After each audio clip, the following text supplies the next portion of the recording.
Ngono rasanya tuh saya tuh piye gitu ya, gimana gitu kan. Ujian tersendiri ya. Bagi saya pun ya pernah bilang ke misalnya, aku udah pray jadi psikolog sampai seperti anak pernah mengalami sampai titik seperti itu ya. Iya, memang ya.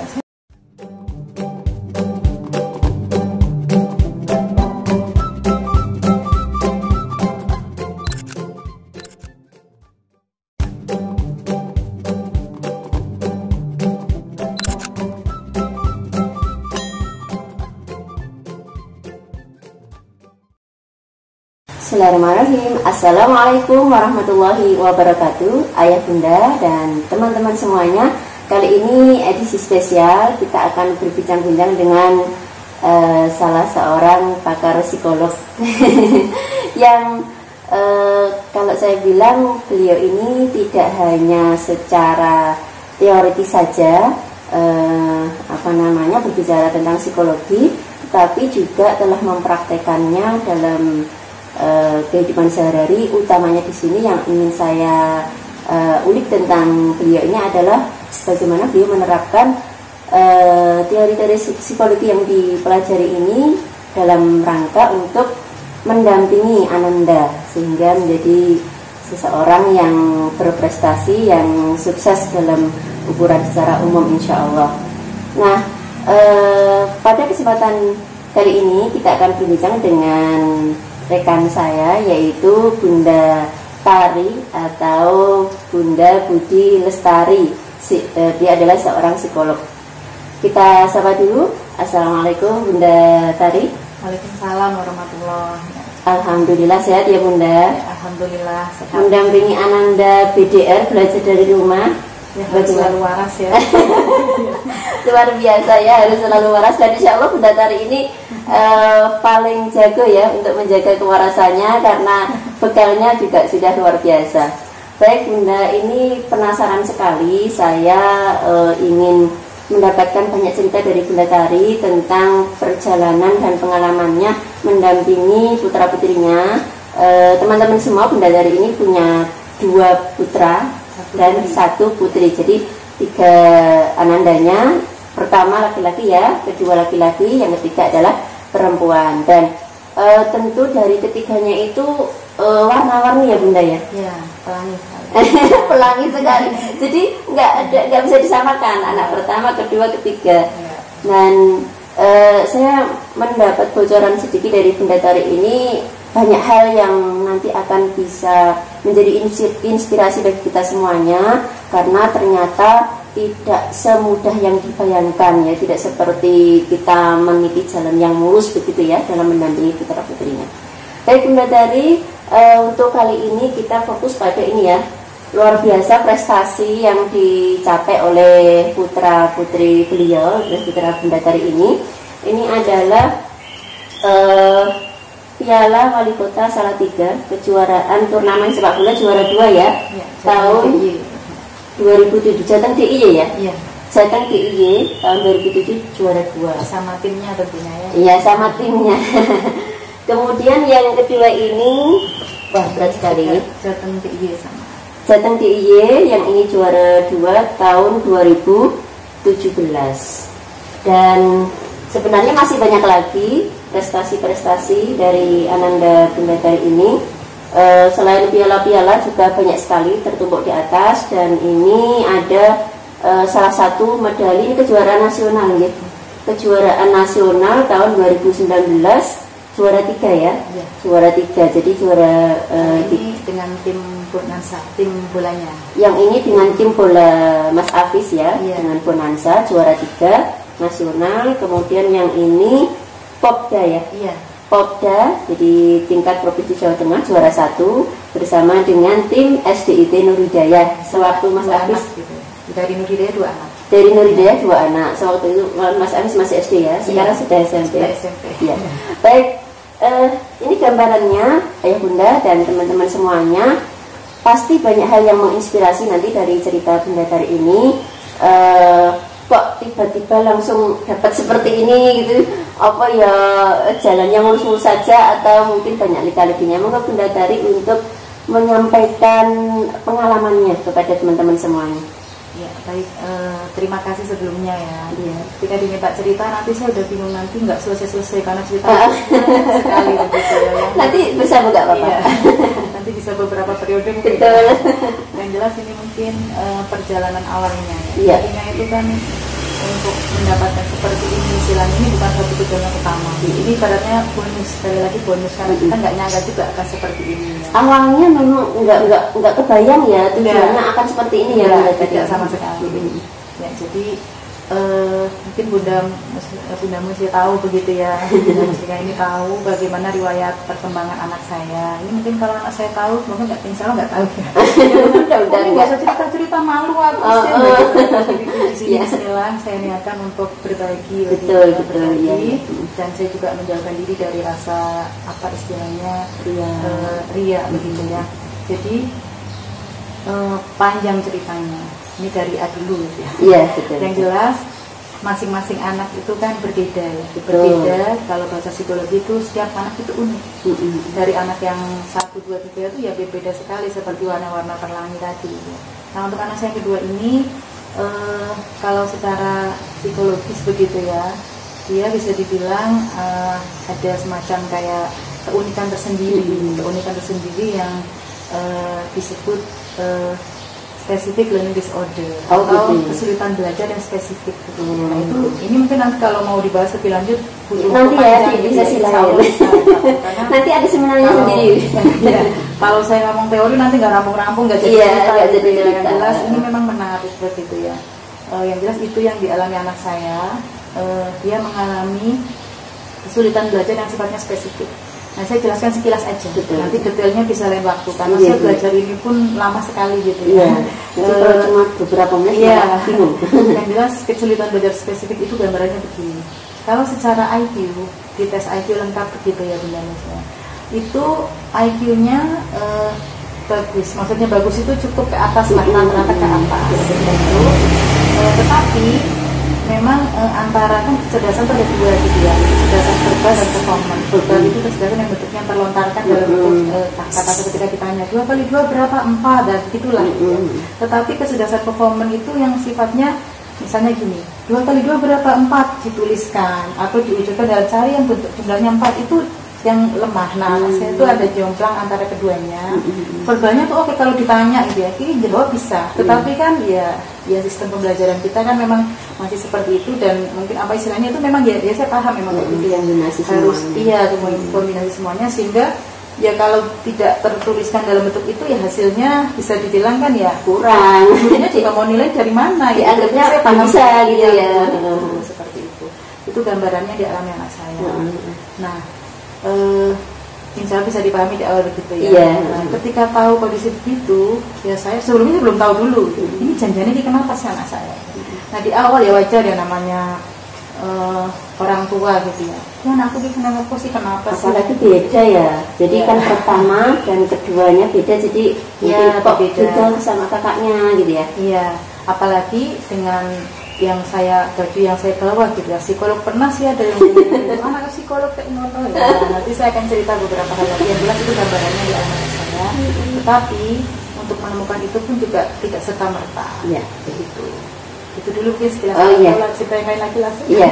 Ya ini jadi ayah bunda dan teman-teman enaknya kalau kita bicara dengan pakar itu jadi kita bertambah ilmunya. Jadi tadi ada istilah-istilah baru itu mungkin bagi kita orang yang awam yang tidak mendalami tentang ilmunya itu tahunya sikap anak saya itu begini, nanti saya menanggapinya atau mensikapinya itu memperlakukannya itu dengan cara seperti ini loh. Sehingga tapi kalau kita bicara sama pakar itu ada ininya, ada dasar teorinya, jadi ada pengkajian terlebih dahulu. Bunda tadi juga melakukan pengamatan ya sehingga menemukan kemudian Mas Abis ini sampai pada titik peaknya. Nah ini perjalanan menemukan mulai dari observasi, trial and error, tentu banyak sekali nih Bunda dari suka dukanya. Ya saya cerita aja ya. Jadi sebenarnya kan anak saya itu ketika anak kedua maksudnya ya Afisana itu ketika masuk SD itu kan usianya 6 tahun kurang sedikit, kurang lebih 2 pekan sampai sebulanan lah itu dari 6 tahun itu kan kurangnya itu. Nah saat itu saya sebenarnya ya tahu diri tanda petik gitu ya. Ini sepertinya anak saya tuh butuh dimatangkan lagi. Nah, tetapi kan saat itu memang saya pas fase melahirkan adiknya ketiga ya, adiknya yang cukup dramatis itu ya, sampai 2 kali masuk ruang operasi itu kan mau nggak mau saya tidak bisa berpikir banyak. Kan saat saya masuk ruang operasi terus hari esoknya kalau nggak salah itu kan observasi kemudian masuk di Nuridaya. Sudah saya pasrah sama adiknya lah, silakan. Ternyata akhirnya didaftarkan. Tapi setelah itu pun saya berpikir, ini anak saya itu sebenarnya saya sendiri tahu gitu ya, belum matang. Belum matang itu dalam hal ya dari ini pengamatan selama TK. Walaupun usianya memang ya mepet 6 sebenarnya gitu. Tapi untuk kategori yang saya amati itu dari sisi ya beberapa hal lah gitu ya. Itu dia masih ada yang perlu dikuatkan lagi. Bukan hanya akademik loh ya, dari sisi mentalnya, sosial emosinya dan seterusnya itu masih ada hal yang harusnya itu diatur gitu. Tapi karena saya nggak bisa berpikir panjang gitu ya, ya sudah.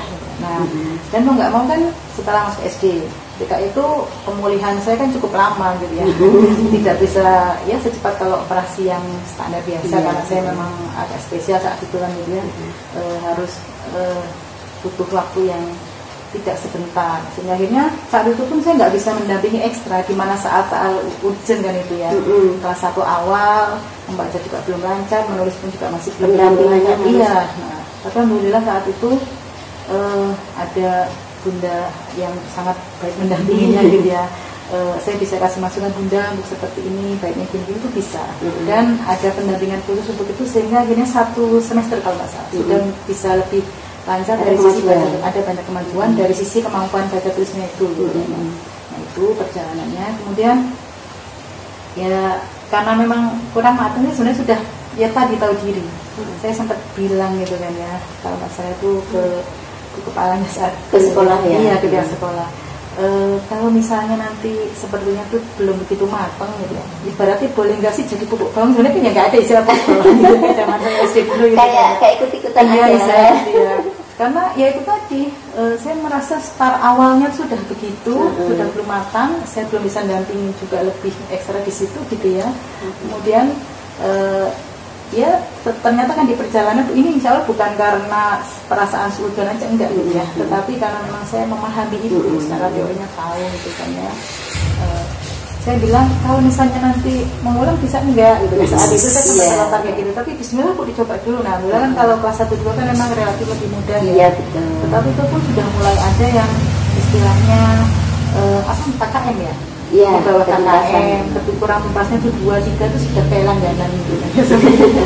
Nah sampai akhirnya itu puncaknya saat kelas 3 kan gitu kan. Sudah mulai peralihan kan. Iya, saya sudah mulai berpikir ini kayaknya apa ya, agak berat lah kalau anak saya tuh tidak ada kekhususan pengkondisian untuk anak gitu kan ya. Sebelumnya saya sudah bilang intinya bisa tidak Bu kalau misalkan nggak naik kelas, tapi kan ya memang nggak ada ya sekolah, saya kira nggak ada sekolah dimanapun yang ketika yang ingin naik kelas ya memang malah naik kelas kalau boleh tidak kalau turun kelas dulu. Tapi ternyata kan ketika contoh gitu ya ada 3 atau 5 yang nggak apa namanya nggak selesai KKM, ketika saat itu masih ada remedi ya. Ketika di remedi jadinya bagus naik, ini buktinya memang bisa. Ternyata kan memang beda ya ketika dia di kolektif dengan sendiri beda. Ya itu sebagai gambaran. Contoh saja ya, itu dari sisi akademik. Kalau dari sisi tanggung jawab, gurunya sudah apa ya, guru kelas 2-3 terutama saat itu ya, dan kelas 4 saat sudah naik kelas itu pun juga ada ya. Ada kejadian-kejadian. Contohnya, ketika misalkan ada tugas itu saya sudah harap-harap cemas. Maksudnya harap-harap cemasnya sudah di awal kalau di rumah kan mengkondisikan, ayo nak dikerjakan, itu sudah lumayan menyita energi ekstra, ayo sudah selesai kerjakan. Tetapi saya tuh kadang kok nggak dapat nilainya, ternyata memang apa ya, kelenderan bahasa Indonesia sampai nilainya, apa itunya lembaran. Sehingga akhirnya saya mengkondisikan gini, kalau ada tugas sudah selesai mengerjakan, tak eman-eman betul itu, tak jaga betul, dimasukkan ke amplop. Jadi saya surat-suratan ini surat cinta, gurunya saya pesen kepada ustadz ini, dan saya nyimpen nomor-nomornya ustadznya. Saya tak simpan ustadz dan ustadzah atau bunda-bundanya saat itu ya, panggilan. Terus dikonfirmasi ya. Sebelumnya saya nggak konfirmasi dulu, mau ngecek dulu anak saya. Iya. Nah tolong ini ini serahkan ke Ustadz ya, ke Pak Guru ya satu manggilnya saya lupa itu masih Pak Guru. Saya cek beberapa hari, tak lihat di tasnya kok masih ada. Nah mau nggak mau saya harus bikin surat cinta kalau udah gitu. Sampai agak lecek kayak gitu, nah kok belum diserahkan, lupa Umi. Nah itu hal-hal kayak gitu itu yang tadi yang saya bilang salah satu ciri-ciri kesulitan belajarnya itu di situ. Bukan karena nggak mau akademiknya saja ya, tidak dari ininya, dari sisi belajarnya, dari ya tanggung jawab dan juga nggak hanya dari sisi fokusnya gitu. Itu kondisi yang ada. Kayak contoh lagi misalnya ketika mengerjakan tugas ulangan itu dia sebenarnya bisa kalau fokus didampingi, dielingke lagi, diingatkan lagi bisa. Tetapi menjawab itu ya apa yang ada di sini dijawab. Jadi, Masya Allah itu mungkin sudah tahu lagi ya. kayak belum dong gitu ya. Sampai saya itu ya bilang ke bundanya kan, Bunda sampun jenengan nggak usah ngoyak anak saya nyari kalau pelajaran kan biasanya gini. Bunda saya izin keluar, ya keluar mau ke toilet misalnya dia itu baru koma nggak titik loh ya, kesana muter-muter. Nah saya satu pesan, itu bundanya kalau nggak salah itu pada gambar besar gitu, udah mending nggak usah nyari, nanti kembali ke kelas sendiri kayak gitu. Jadi ya saya sampai nggak enak gitu rasanya kan. Insya Allah ya manusiawi ya. Tadi ini ya, mana psikolog kok kalau mau rasanya itu saya tuh ya piye gitu ya, gimana gitu kan.